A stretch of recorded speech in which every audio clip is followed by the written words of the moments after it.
Hello everyone. I'm really glad you're here. Tonight, I want to help you let go of the day and ease into rest.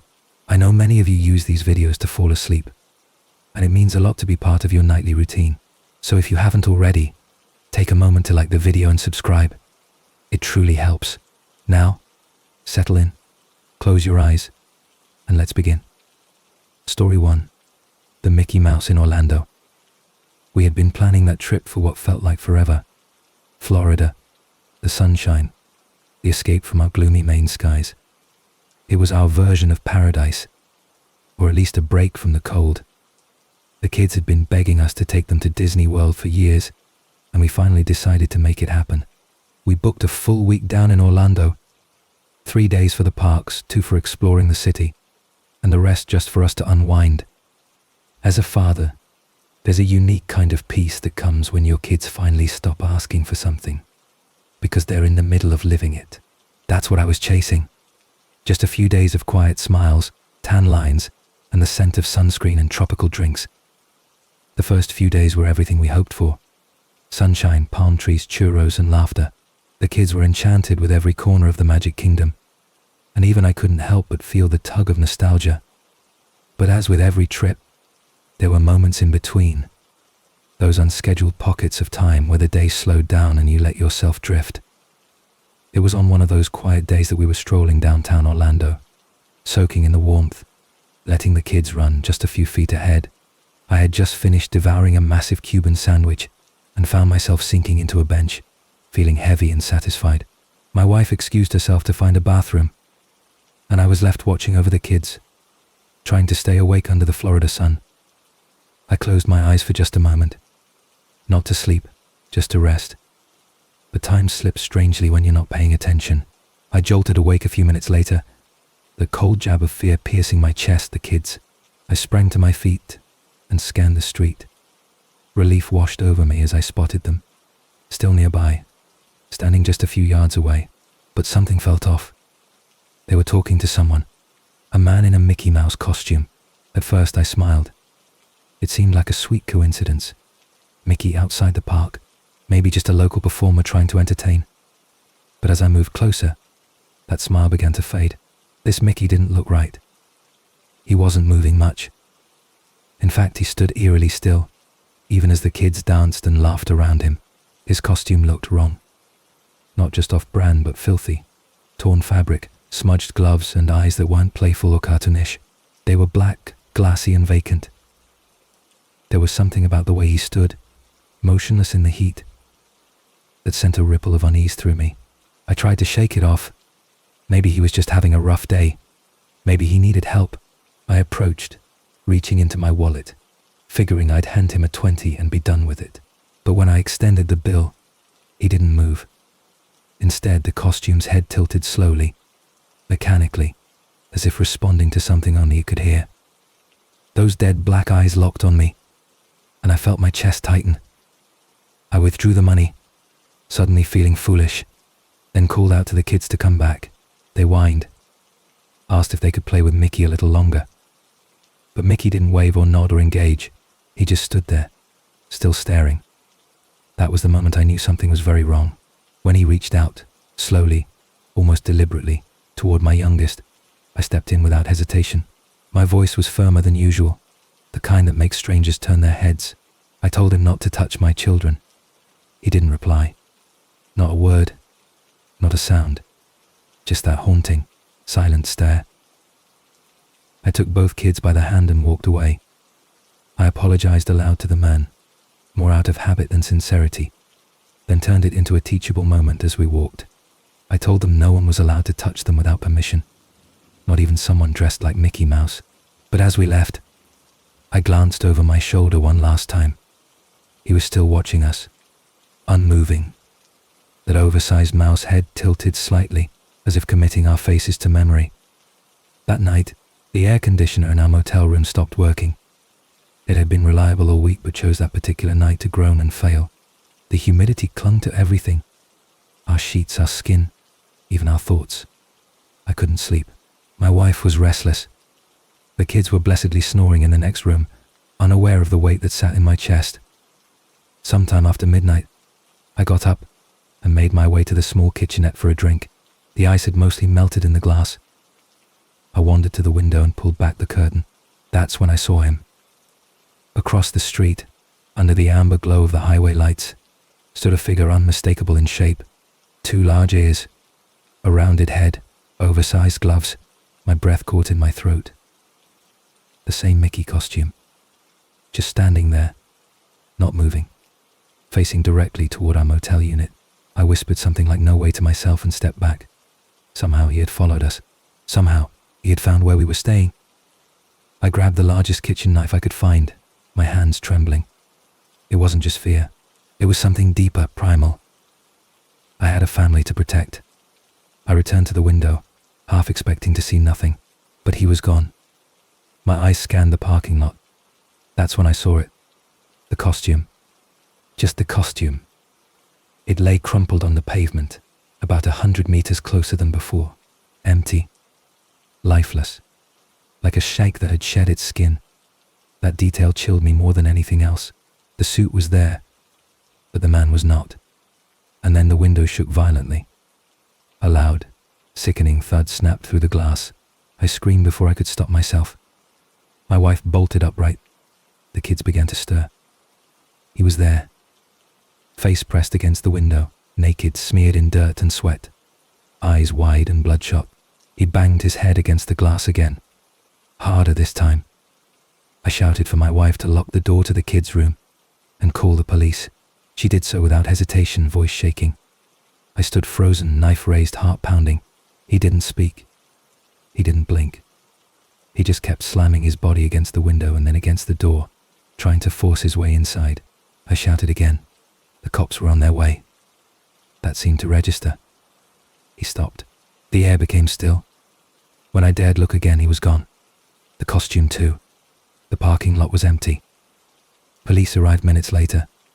I told them everything. They searched the area but found nothing. I called again from Maine days later, but no arrest had been made. They said they questioned local street performers, some Disney cast members, but nothing matched. No leads. No suspect. He had vanished into the heat of the night.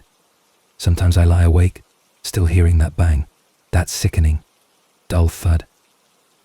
I imagine what would have happened if I hadn't woken up, if I hadn't locked the door, if I hadn't pulled my children away from that man on the street. I remind myself that monsters don't always hide in fairy tales. Sometimes they wear their faces. We still talk about going back to Florida one day, but when we do, we'll be careful. No downtown strolls, no street performers, no open windows at night. The kids have mostly forgotten. They remember Disney, the rides, the magic. They don't remember Mickey the way I do, and I pray they never will. Because some stories aren't meant for bedtime.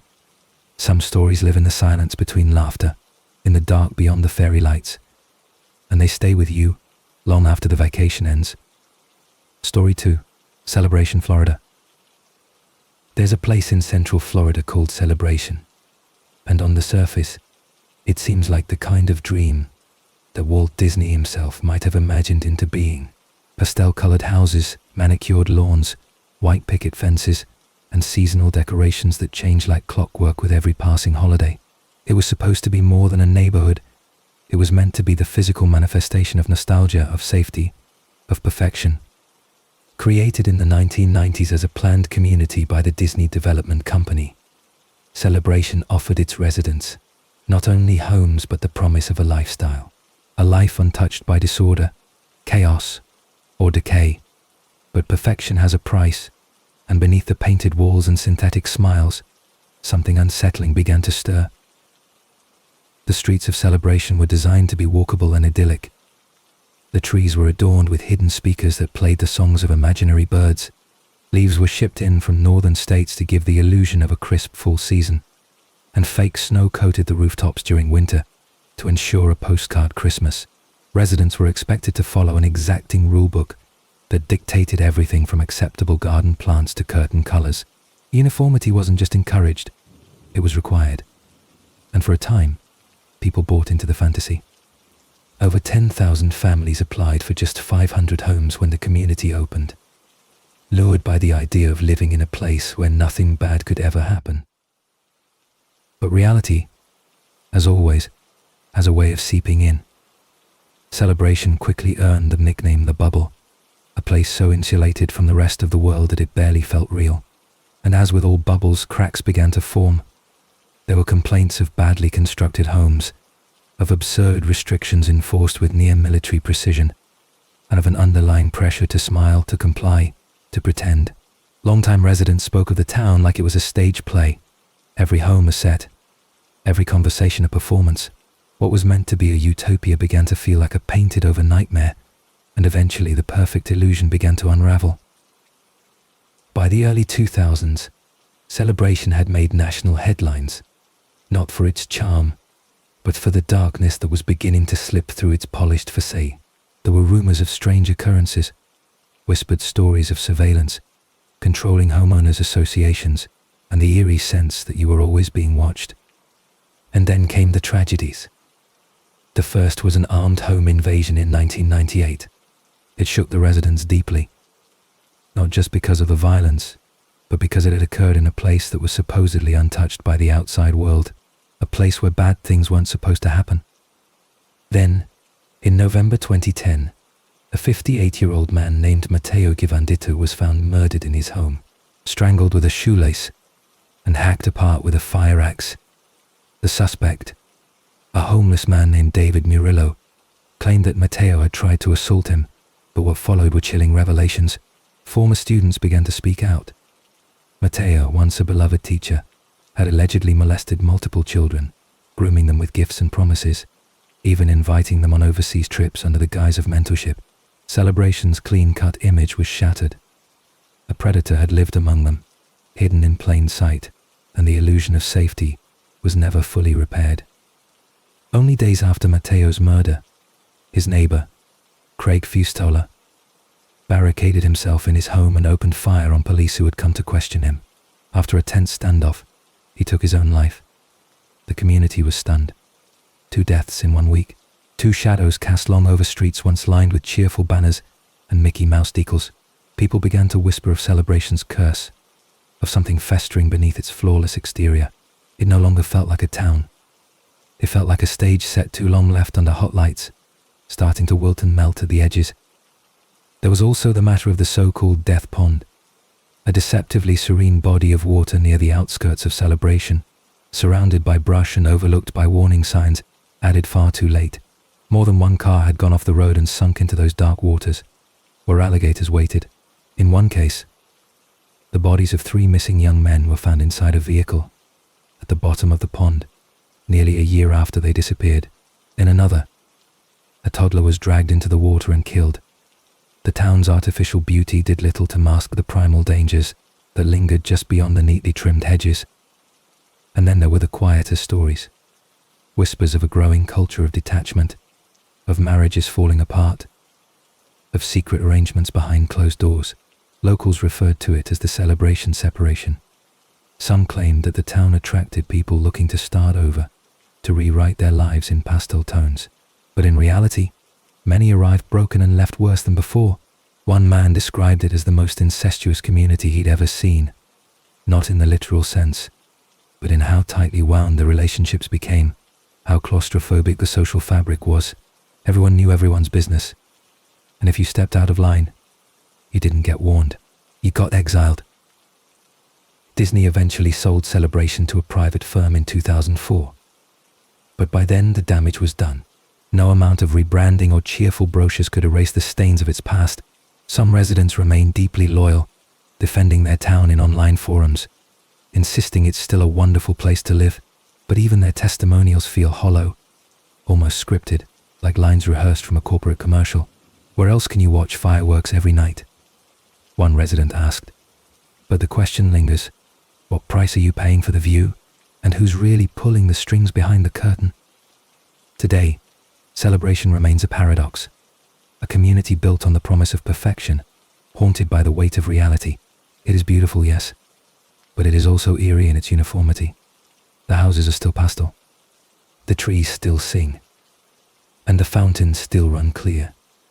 But for those who've lived there long enough, There's a silent understanding that the magic is a mask, that beneath the artificial seasons and the ever-smiling neighbors lies something much darker, a town that was never meant to feel real, because real things can hurt you. And in celebration, they already have. Story 3. The Little Girl at Disney World. Every child dreams of going to Disney World.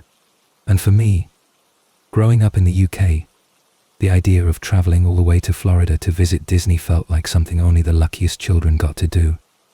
So when my parents finally surprised me and my younger sister with plane tickets and a 2-week itinerary, I was over the moon. Looking back, I realize now how exhausting that trip must have been for my parents. Queues, heat, overpriced snacks, and 2 energetic kids bouncing off the walls. But they smiled through it all.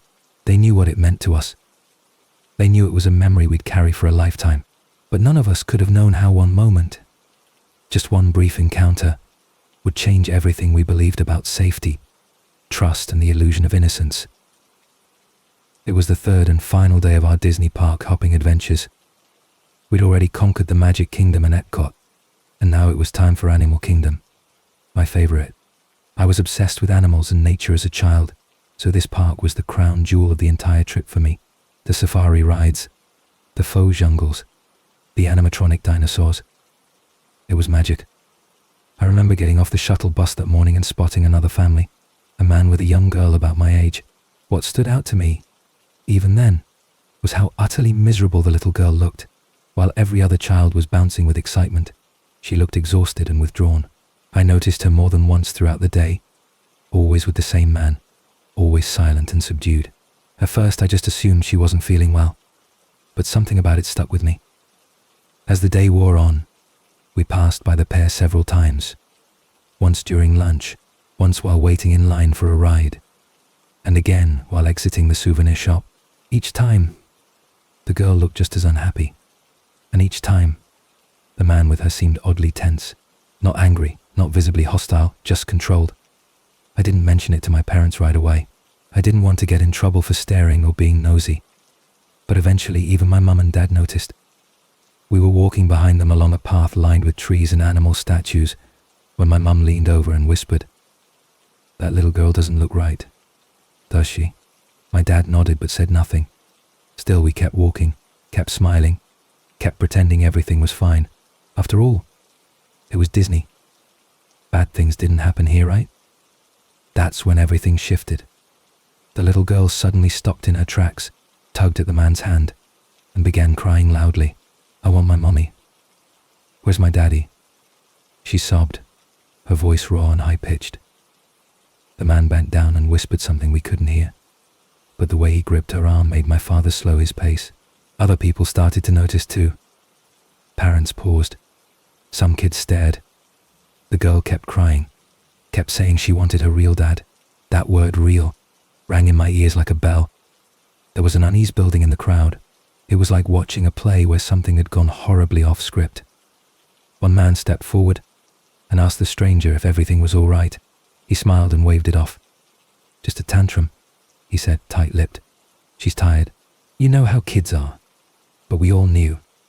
This wasn't a tantrum. This was something else. The crowd hesitated. It was a strange moment, so many adults unsure if they were reading the situation correctly, unsure if they should interfere. The man kept insisting he was her father, but the little girl screamed louder, more desperate now. "He took me," she cried. "He's not my daddy. I don't know him." The spell of hesitation shattered. Several people moved in at once. My mother pulled me and my sister aside, shielding us as the tension escalated. I caught glimpses between the adults, a flurry of movement, someone shouting to call security, a woman trying to comfort the child. The man began backing away, his calm mask crumbling into panic. That's when 2 park security staff appeared and tackled him to the ground. It was surreal. The happiest place on earth had turned into something nightmarish. The man was handcuffed and restrained, still protesting his innocence, though his words fell flat against the sound of the girl sobbing in another woman's arms. We never found out her name, or where she was from, or exactly how she had ended up in the hands of a stranger inside Disney World. All I knew was that my stomach had twisted into knots and that something sacred had been broken. As a 10-year-old, I didn't have the vocabulary to express it, but I felt it deeply. That chilling sense that safety is sometimes just a story we tell ourselves, and that monsters don't always look like monsters. Sometimes they smile. Sometimes they walk hand in hand with children. Sometimes they buy tickets to theme parks. That night, back at the hotel, no one spoke of it. We ate dinner in near silence, and I noticed my parents exchanging glances across the table. My little sister, too young to fully understand, played with her chicken nuggets, blissfully unaware of how close something had come to being tragic. I tried to sleep, but my mind kept replaying the image of that girl, her terrified eyes, the way she screamed. Even in dreams it haunted me. I remember waking up sweaty, heart pounding, and crawling into bed with my mum. I didn't tell her why. I didn't need to. She just held me and rubbed my back until the tremors faded. Years later, when I was old enough to piece it all together, my dad finally told me what really happened. The man had snatched the girl from another part of the park, lured her with promises of rides and candy. He had no connection to her at all. He planned to leave the park and disappear. If she hadn't spoken up, if the crowd hadn't intervened, she might never have seen her real family again. The thought horrified me. And yet, it also reminded me of something else, that it had taken just one voice, one terrified little voice, to change the outcome. She was brave. Braver than I could have been at that age. Now, whenever I see stories on the news about kidnappings or missing children, I think about that day. I think about how easily things could have gone the other way. And I think about how even in a place built on magic and smiles, evil can still slip through the cracks. We never went back to Disney World after that trip. Not because we were scared, but because we had seen behind the curtain. We had felt the raw pulse of reality under the fantasy. And though we carried beautiful memories of that vacation, we also carried a shadow, a reminder that darkness doesn't need permission to exist, even in the most enchanted places. Story 4. The Fall from Fantasyland. There's something almost otherworldly about working behind the scenes at Disney World. The guests only see the magic, the castles, the characters, the carefully curated illusions, but the people who keep it running see the truth. I worked there in 1999, part of the custodial staff, which was just a dressed-up term for janitor. Our responsibilities ranged from sweeping popcorn off sidewalks to scrubbing bathrooms, and occasionally answering guest questions about where the bathrooms were when the parades would begin. It wasn't glamorous, but it was steady, and there was something oddly comforting about being part of a machine that brought joy to so many people. I liked the routine. I liked the team. And I liked the man named Ray, who always made morning shifts feel like less of a chore. Ray was in his 60s, a gentle soul with a warm grin and a habit of whistling as he worked. He treated the job like it mattered, like it wasn't just about cleaning but about keeping the illusion alive. Most of us were in our 20s just killing time or earning beer money. But Ray was different. He took pride in it. Everyone called him Ray Ray, and even though he was decades older than most of us, he fit in like a favorite uncle. He was always the first to arrive and the last to leave. His positivity was infectious, and I never once heard him complain, even when assigned the worst sections of the park. That's why what happened still haunts me to this day, because if anyone deserved better, it was him.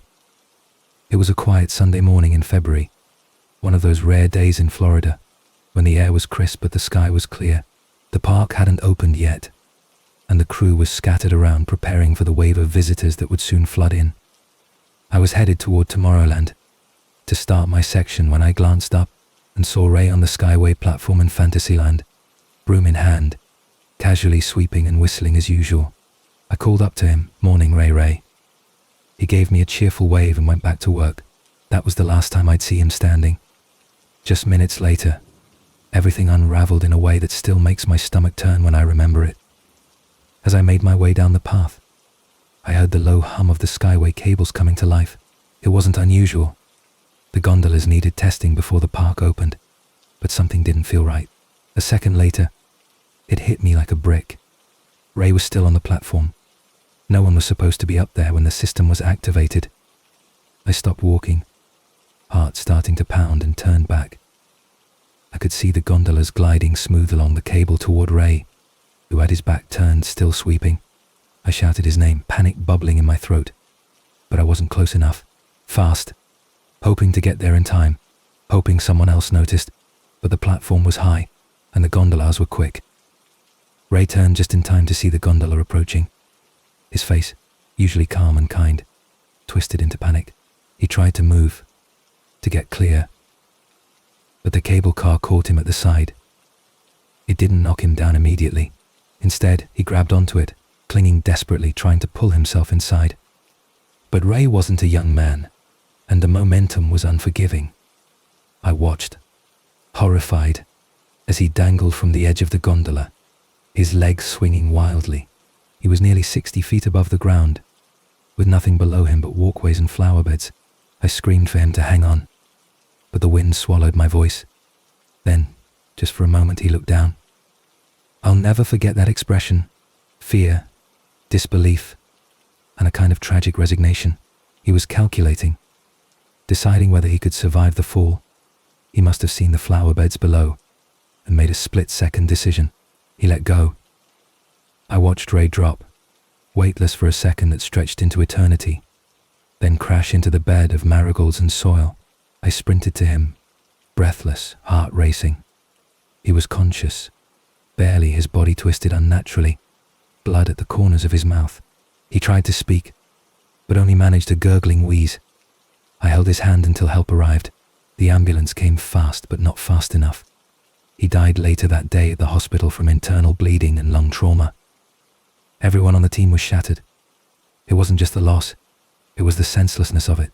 Ray was meticulous, careful. He'd been doing this for over a year. The gondola wasn't supposed to be activated without checking the platform, but someone had pushed the button. A mistake, a miscommunication, a momentary lapse that cost a man his life. The cast member who turned on the ride was so distraught they had to be sent home indefinitely. We never blamed them. It was too easy to blame, too simple. What happened was more than a mistake. It was a flaw in the system, a consequence of rushing, assuming, trusting routine over procedure. The park didn't shut down. It couldn't. Disney doesn't stop for grief. But something shifted among us. We worked more carefully. We looked over our shoulders more often. And we stopped seeing the park as just a place of joy. Behind the laughter, we had seen what could happen when the illusion cracked.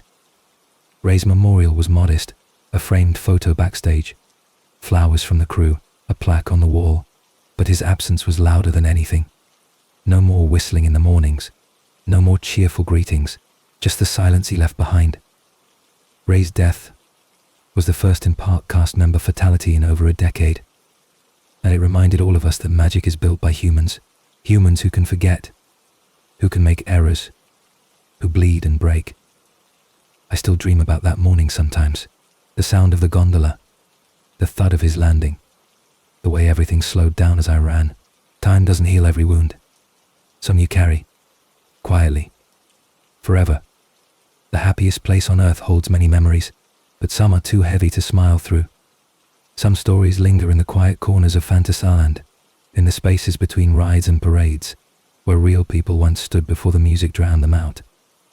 Story 5, Lost in the Alaskan Woods. When I moved from Idaho to Alaska, I expected change. I expected snow solid silence, and a kind of silence I'd never experienced before. I was craving something new, a life far from the city, closer to nature, and more in tune with stillness. The home I found was nestled just outside the nearest town, surrounded by dense forest that stretched for miles. My backyard faded into thick pine and cold wind, and beyond that, wilderness untouched by roads or fences. It felt like a fresh start. But in hindsight, I was naive, unprepared for just how indifferent the wilderness could be, and how quickly adventure can dissolve into fear when the trees close in and the paths disappear. A week after I settled in, I decided to explore. The air was cool, the sky overcast, and the weight of winter clung to everything. I had no specific plan, just a need to stretch my legs and breathe in something real. I grabbed my earbuds, laced up my shoes, and headed out. No map, no compass, no second thought. My phone had no service, but I told myself I'd stay close. Just a few turns, maybe a quick run. I followed a deer trail into the woods, enjoying the quiet hum of music in my ears, the crunch of damp leaves beneath my feet. I felt weightless, surrounded by towering trees and the scent of moss. It was beautiful, until it wasn't. After about 5 songs, I tripped. My shoelace had snagged on a fallen branch, and I went face first into the forest floor. It wasn't a bad fall, but when I stood up and looked around, something felt wrong. The path I thought I was following had vanished. The trees looked the same in every direction, and the light had shifted, grayer now, more shadow than sun. I turned in a slow circle, trying to orient myself, but the woods offered no clues, no trail, no familiar rock or landmark.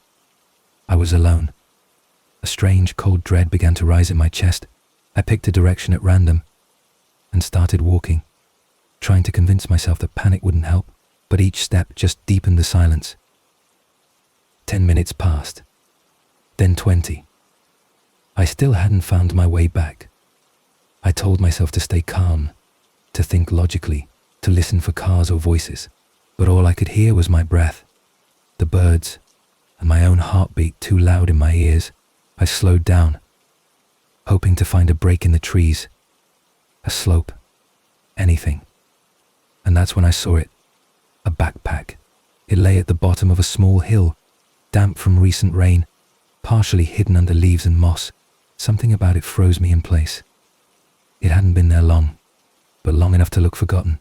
There was no trail leading to it, no campsite, no people, just the bag, lying alone waiting. Curiosity overtook caution. I descended the slope and knelt beside it. The fabric was heavy with moisture, but when I lifted it, it thudded against my knees. It wasn't empty. With shaking hands, I unzipped it, expecting maybe food, a water bottle, perhaps some camping gear, but inside were plastic bags. The contents were unmistakable. Pills, powders, teeny glass tubes and tools I didn't recognize but instinctively knew weren't meant for anything good. The realization struck me like ice water down my back. I had found someone's drug stash, and suddenly the woods didn't feel silent. They felt watched. I stood up quickly, heart pounding. A chill gripped me, not from the cold, but from something deeper, an instinct. The realization that I wasn't supposed to see that someone might be nearby, that the trees weren't empty after all. I backed away slowly, eyes darting from trunk to trunk, expecting movement at any moment. Then, as I climbed the ridge, I saw a house through the trees, a lone building, buried in brush and fog, only partially visible from the hill. Relief surged in me for a split second, until something in my gut told me to stop. The house was too close to the backpack, too conveniently placed. Every fiber in me screamed not to approach it. My instincts, which had failed me until now, were finally speaking clearly. I turned and ran, not toward the house, but away. I didn't know where I was going, only that I couldn't afford to be found here. I followed the tree line, breathing hard, stumbling more than once, whispering prayers to no one. After what felt like forever, I emerged onto a gravel road. There, like something from a storybook, was a man trimming bushes in his front yard. I stumbled toward him, trying not to sound as panicked as I felt, and explained I'd gotten lost. He didn't ask questions. He simply offered me water, let me catch my breath, then drove me back to town. I didn't report what I'd found right away. It took me a day to build up the nerve. When I called the police, I tried to explain where I had been, but I had no coordinates, no landmark, nothing to help them find the site. I only knew the feeling, the cold dread, the certainty that I had wandered into someone's hidden world and escaped only because they hadn't been home.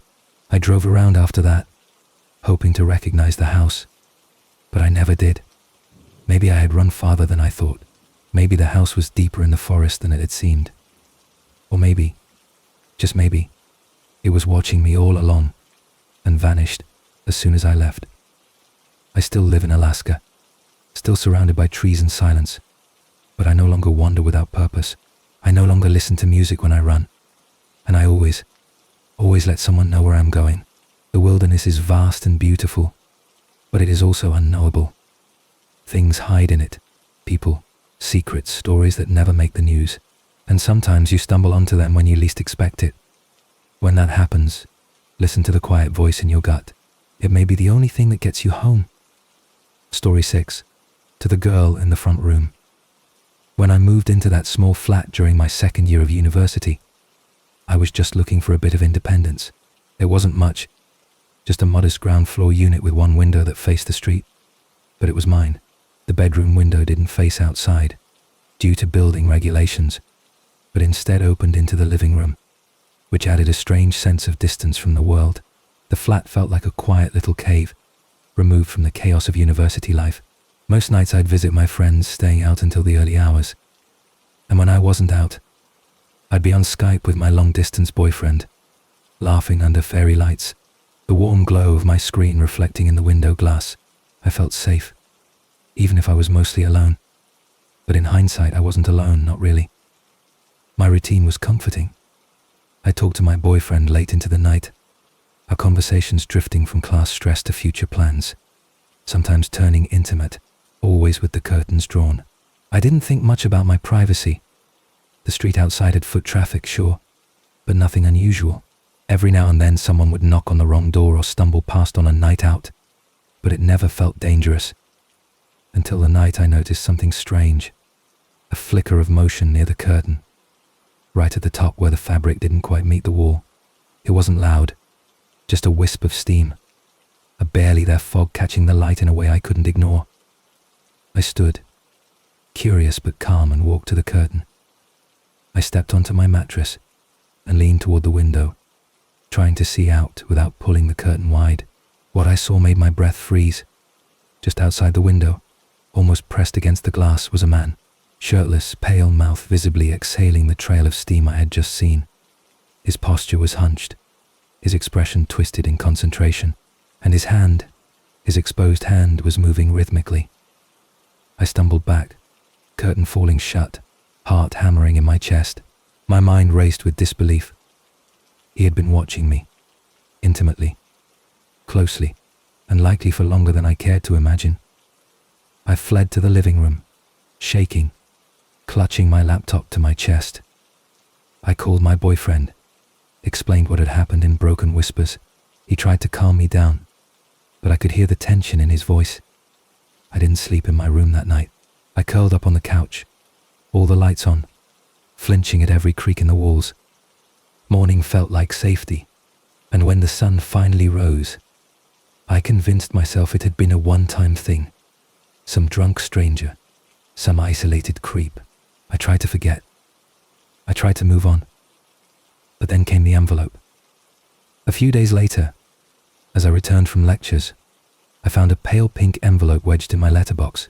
Coins spilled out of it as I picked it up, clattering onto the floor with a metallic echo. My name wasn't on the envelope, but there were words scribbled in jagged block letters across the flap. I mean you no harm. My stomach dropped. I turned it over. More writing. To the girl in the front room. My fingers trembled as I opened the envelope. Inside was a sympathy card, the kind you send when someone dies, a pale bouquet on the cover. Inside, the handwriting was frantic, scrolled across every inch of space in mismatched capital letters and crooked lines. The message was terrifying in its honesty. He wrote that he had lived on the street for a long time, though it was unclear whether he meant homeless or simply nearby. He said I had made him feel something he hadn't felt in years. That Halloween night, the night he'd watched me behind the curtain, had made him the happiest he'd ever been. He apologized if he had frightened me, but begged me not to close the curtains completely. He wanted to keep watching. And in return, he promised to leave a few coins through the door every time I allowed him a glimpse. His note ended with a plea and a signature, Ken. XX. I called the police. I handed over the envelope and the card. An officer took a statement, said they'd increase patrols in the area, but they were honest. Without a clear threat, there wasn't much they could do. He hadn't tried to break in. He hadn't touched me. He had only watched, and written, and begged. I spent the next week sleeping at my friend's flat, trying to feel normal again. But when I returned home, the fear returned too. Occasionally I'd hear tapping at the window late at night, knocking, soft at first, then a little harder. I never opened the curtain. I never looked, but I knew it was him. Months passed. I changed nothing in my room. Curtains stayed shut, lights dimmed, habits broken. And then one morning, after a heavy snow, I saw something chilling. As I left for class, bundled in layers, I noticed a trail of footprints in the snow, leading from the main road to my bedroom window and back again. Not once, not twice, but several times. Back and forth, back and forth. The snow had recorded every step. He had been pacing, searching for a gap in the curtain, trying to see inside. And I had slept through it, or maybe I hadn't. Maybe I'd simply chosen not to believe the sound I heard at 2 a.m. was anything more than the wind. Eventually I moved out. I didn't leave a forwarding address. I didn't tell the landlord what had happened. I just packed up and left. A few months later, a friend who still lived nearby mentioned that the flat's new tenants had covered every window with newspaper from the inside. She laughed about it, said it was strange, but I understood. I knew exactly why someone would feel the need to block out the world. I never saw Ken again. I never wanted to, but I still check my windows every night, and I never, ever leave a curtain open, even just a sliver. Some people carry trauma like a suitcase. Others wear it like a second skin. I try to live normally, to move on, but every once in a while I hear something outside, a sound I can't explain, a knock with no visitor, and it all comes rushing back. Not all danger wears a mask or shouts through the dark. Sometimes it waits patiently, sometimes it watches with a smile, and sometimes it leaves coins in an envelope, promising love in return for silence. Story 7. The Man in the Women's Restroom. In the summer of 2016, I was just 14 years old. We were heading down to visit my great-uncle at a military retirement community. It was meant to be a peaceful visit, a way for us to meet someone we hadn't known well, while learning more about our family's history. We spent the days touring the facility, meeting other veterans, and even browsing the little thrift store they had on site. It was a slow-paced visit, warm and sentimental. My grandmother was delighted, and we were happy just to be somewhere different. But as the week neared its end, she told us she wanted to stop by one more place, a Holocaust museum, where a photograph of her father had been displayed. I didn't know much about my great-grandfather, other than that he had served in World War II. My grandmother spoke of him gently, reverently, and was excited to show us his picture in the museum. Apparently he had been one of the first American doctors to arrive at the Dachau concentration camp after liberation, and the museum displayed a haunting image of him standing over the victims, a grim witness to history. It was a strange request for the end of our vacation, but we didn't question it. We wanted to support her, to understand her past. So we agreed, and that's how we ended up walking the quiet, somber halls of a place dedicated to remembering one of the darkest chapters in human history. The museum was quiet, dimly lit. The walls were lined with photographs of atrocities, historical context, faded uniforms, and testimonies. Most visitors moved through silently, heads bowed, as if afraid to break the weight of memory that hung in the air. We followed my grandmother from exhibit to exhibit, until we finally found the picture. Her face lit up as she pointed him out. Her father, standing behind a pile of bodies, expression tight with sorrow. She began telling a story about how he described that day to her. When I felt the pressure in my bladder become unbearable, I didn't want to interrupt her, but I whispered to my sisters that I had to use the restroom. They pointed toward the hallway near the back, and I slipped away, expecting to return in just a few minutes. The restroom was full at first, loud with chatter and the sound of running sinks. I lingered by the door, waiting for some quiet. It's strange, I know, but I've always had a kind of phobia about public restrooms. I can't go if others are nearby. After a few minutes, the women filtered out, one by one, and the space fell into silence. I let out a breath of relief, entered one of the stalls and closed the door. But as I sat there, I noticed something peculiar, a feeling, more than anything. The air seemed thick, the silence not peaceful but expectant. I paused, uneasy, suddenly aware of just how quiet it was. Then I noticed it. A shadow beneath the door of the handicap stall next to mine. Not a flicker of motion. Not the shifting of shoes, but a leg. Still unmoving. A child's leg. From what I could see. Small, pale, pressed against the tile. My breath caught. My mind raced. I hadn't heard anyone else come in. And whoever was in there hadn't made a sound. Not a cough. Not a sigh.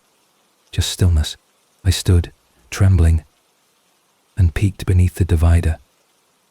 Just enough to catch sight of long hair, jet black and lifeless, hanging over what looked like someone's face, inches from the floor, as if they were crouched and watching. I fled. I didn't even wash my hands. I rushed out into the main hall, heart pounding, barely able to speak. My sisters saw my panic and ran over. I told them breathlessly what I'd seen. They hesitated, not sure if I was exaggerating or joking, but eventually curiosity won. They followed me back, slowly, cautiously. The restroom looked normal from the outside, but when we stepped in, that eerie stillness remained. I pointed toward the stall, and then they saw it too. The leg. The hair. Positioned exactly as I'd described. Not moving. Not breathing. Just present. We backed away, and I practically dragged them back to our grandmother. One of the museum staff noticed our panic and asked what had happened. I stammered out what we saw. She looked concerned, then turned serious. A few moments later, she quietly fetched a security guard, tall, broad-shouldered, and immediately alert. He headed toward the restroom without a word. We stood near the front lobby, silent, waiting. When he returned, his face was unreadable. There was a man in there, he said flatly, on his phone. I blinked. A man. In the women's restroom. With a child, he added. In the handicap store. My stomach turned. The dread came rushing back. That wasn't just some harmless mistake. Something was wrong. Very wrong. The security guard didn't say much else.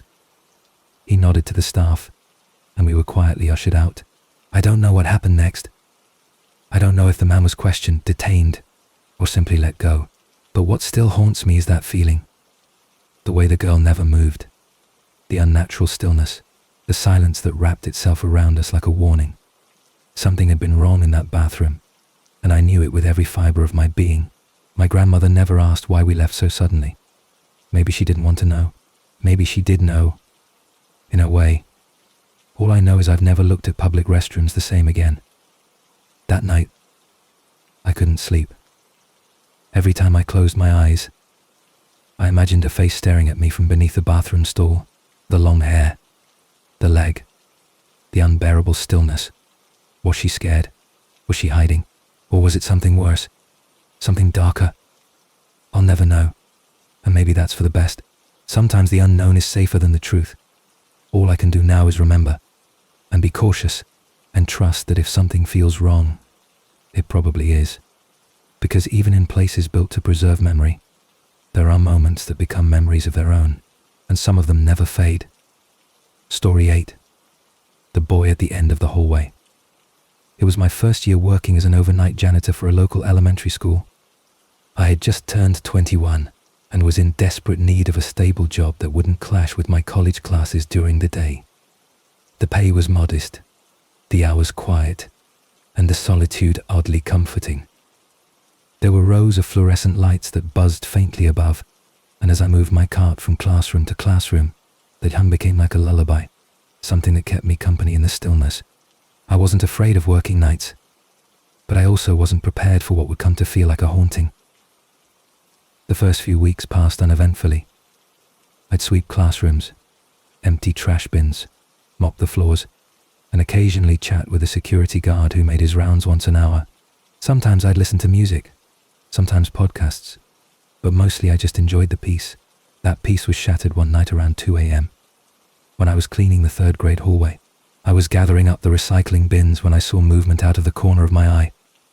Down at the end of the hall, by room 3 billion, stood a child. He wasn't moving, just standing there, watching. My first thought was that someone's child had wandered into the building. Maybe a teacher had brought their kid and forgotten to lock a door. I called out gently, "Hey buddy, are you okay?" But the boy didn't answer. He didn't even flinch. He just turned slowly and walked into room 3 billion. I hurried down the hallway, heart racing a little, confused but not yet afraid. When I reached the door, I stepped inside and flicked on the light. The room was empty. Desks lined up neatly, books stacked in corners. The chalkboard clean. I checked under the desks, behind the shelves, even inside the closet. Nothing. The boy had vanished. I stood there in silence, trying to make sense of it. Maybe he had slipped past me somehow. Maybe I had imagined it. I turned off the light and stepped back into the hallway, only to see him again, this time at the opposite end. Same red hoodie, same vacant stare. He didn't run. He didn't wave. He just stood there, and then, slowly, he backed into the shadows. I didn't chase him this time. I couldn't. My legs were rooted to the floor, heart pounding like a drum in my chest. I finally moved, slowly retreating to the main office, where the security guard was sipping coffee, half asleep. I told him what I saw. He didn't laugh. He didn't mock me. He simply sighed and said, "So you've seen him too, huh?" My skin prickled. He explained that over the years, staff had reported seeing a young boy in red, always at night, always silent, always near room 3 billion. No records of a student matching his description existed, but stories went back decades. Some said he had died in the building, an asthma attack during recess, a fall down the old staircase. No one really knew, but the sightings were always the same. He appeared, he stared, and then he was gone. From that night on, I felt different in the school. The silence wasn't comforting anymore. It was watchful, oppressive. I began to take longer routes, avoiding the 3rd grade hallway altogether, but sometimes I'd catch a glimpse of red in the reflection of a classroom window. Sometimes I'd hear soft footsteps behind me when I was mopping, only to turn and find nothing. One night, while cleaning the girls' restroom, I heard giggling. Not malicious, not loud, just the unmistakable laughter of a child. I froze, waited, but the sound never repeated. I finished quickly and didn't look back as I left. Months passed. I never saw him clearly again, but I always felt him. Sometimes I'd hear faint breathing when I entered room 3 billion. Other times, I'd find the door ajar when I was certain I'd left it closed. Once, I found small fingerprints on the chalkboard, even though no students had been in the building for days. I stopped trying to rationalize it. The staff quietly accepted his presence, like a shadow that simply lived among us. We didn't talk about it often, but we all knew. The boy was part of the school now. One night, just before summer break, I stayed late to finish waxing the floors. It was after 3 a.m. when I finished, and as I walked toward the exit, I passed by room 3 billion one last time. The door was closed, but something made me stop. I turned the knob, stepped inside, and found the classroom glowing faintly from the moonlight outside. On the chalkboard, written in crooked handwriting, was a message. "Thank you." That was all. Just those 2 words. I stood there for a long time, heart full of something I couldn't explain. Fear, maybe, but also sadness, a quiet understanding. After that night, I never saw the boy again. I worked the rest of the summer, then left the job to focus on school, but every now and then, I dream of those long hallways, and that still, silent figure in red. I don't know what he wanted. Maybe nothing at all. Maybe he just wanted someone to see him, to acknowledge that he had once existed. Sometimes, I wonder if spirits remain not because they're angry or vengeful, but simply because they're lonely, because in life they felt unseen, forgotten, and in death, they're still waiting to be noticed. Story 9. The Vanishing Girl in the Parking Lot. It was late September when I took on a job working evenings at a grocery store just outside the edge of town. I was in my final year of high school and needed the extra money to save for college. The shifts weren't bad, mostly stocking shelves, wiping down carts, and assisting with bagging if we got slammed. The store was quiet after 9 p.m, and by the time we locked the doors at 11, the only sounds were the faint hum of refrigeration units and the occasional car passing in the distance. It was a place of routine, small talk, and silent aisles. And I liked it that way, until the night I saw her. A girl, maybe 17, standing alone in the far corner of the parking lot, under a flickering light. I had been taking out the trash, wheeling 2 heavy bins toward the large dumpster behind the store. The night was unusually warm, the sky overcast, casting everything in a low, silvery glow. When I turned the corner of the building, my eyes landed on the figure, a slim silhouette, still as stone, just outside the circle of light. I paused, uncertain if I should say something. She wasn't doing anything, just standing there, arms hanging at her sides. I glanced around for a car or someone else, but the lot was empty. I blinked. When I looked again, she was gone.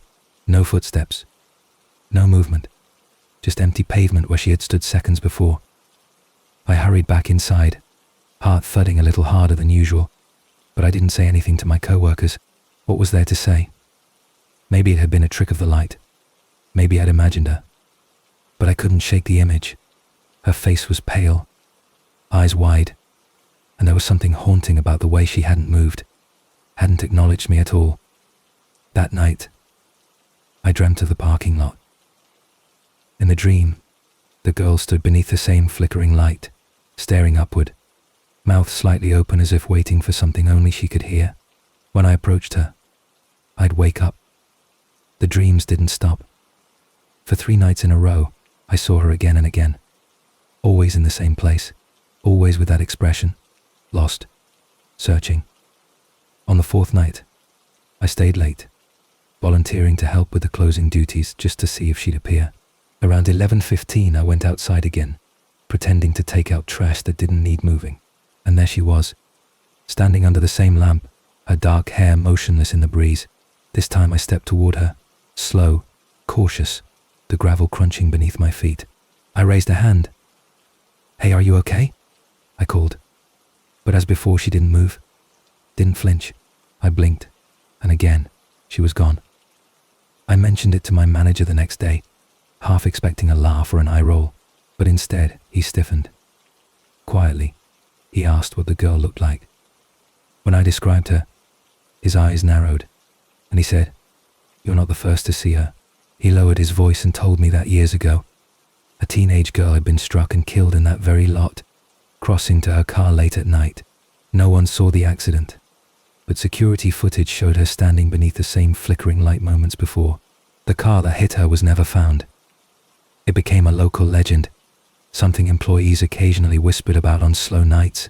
Most assumed it was just a story, a myth, until someone saw her. Over the next few weeks, I asked others at the store if they'd seen her. A few shrugged it off, but one of the overnight stockers, an older guy named Mark, admitted that he'd seen something too. He said he once saw a girl matching that description standing in the dairy aisle, but when he turned to speak to her, she vanished behind a shelf. He hadn't told anyone. He thought he was just tired, imagining things, but now he wasn't so sure. She looked so sad, he said quietly, like she didn't know where she was, or didn't know she was gone. One night, after closing, I waited in the break room until the parking lot was completely empty. Then I stepped outside again. The air was heavy with silence. I walked slowly toward the far corner, where the light still flickered. As I stood there, I felt a strange shift in the air, like static pressing against my skin. And then I heard it, a faint voice, not loud, but clear but real. It was coming from behind me. I turned, but there was no one there. Just the rustle of wind against the building. The light buzzed overhead. And then, as I looked back toward the corner, I saw her again. She was closer now, maybe 10 feet away. Her eyes met mine. I don't remember running. I just remember the sensation of cold racing up my spine and the sound of the door slamming behind me. I didn't sleep that night. I kept replaying it in my mind.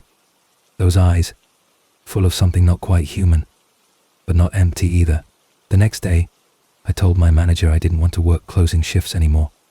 He didn't argue. He just nodded. "She doesn't seem to hurt anyone," he said. "She's just there." That somehow made it worse. The idea that she wasn't angry. She was just trapped. caught between moments.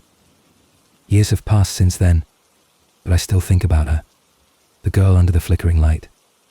I don't work at the store anymore, but sometimes when I drive past late at night, I glance into the lot, half expecting to see her, a shape, a shadow, a memory looping itself through time. I've told a few people about her, friends, family, but most just smile politely. They think it's a story or a dream, but I know what I saw. I know what I felt, and sometimes I wonder if she's still waiting for someone to help her understand what happened that night, or maybe she's not waiting at all. Maybe she's just remembering, like the pavement remembers her footsteps, like the light remembers her face.